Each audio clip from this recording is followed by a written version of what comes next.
আসসালামু আলাইকুম। তো আমার গাছের সিম এই দেখেন, একদম টাটকা সিম গাছ থেকে পাইরে নিলাম। তো এই সিম সার খৈল কোনো কিছুই লাগে না। তো এই দেখেন সিমগুলা কেটে নিয়ে তারপর আমি এখন সিম দিয়ে লাড়া রান্না করব।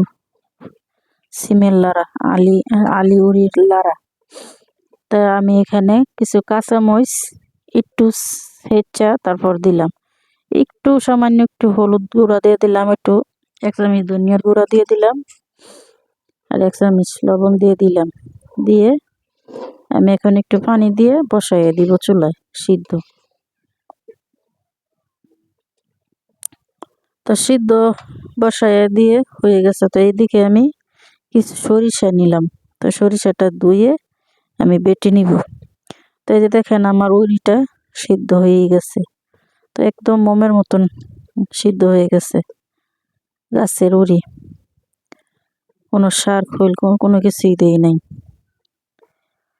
তো এই দেখেন আমার উড়িটা কত সুন্দর কালার হয়েছে, সিদ্ধ হয়েছে।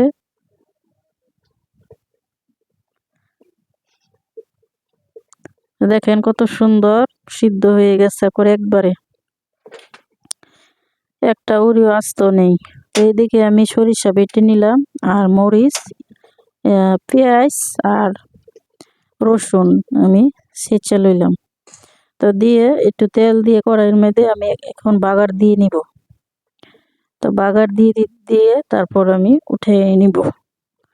তো দেখেন, তো এই রসুন পেঁয়াজটা লাল হয়ে আসতে পরে তারপর আমি এই উড়িটা দিয়ে দিলাম, সিম দিয়ে নেড়ে চেড়ে তারপর আমি উঠিয়ে নিব।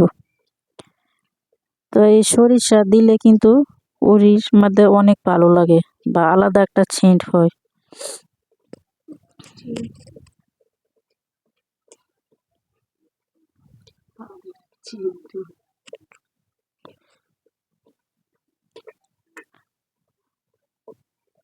একটা উড়িও কিন্তু আস্ত নেই।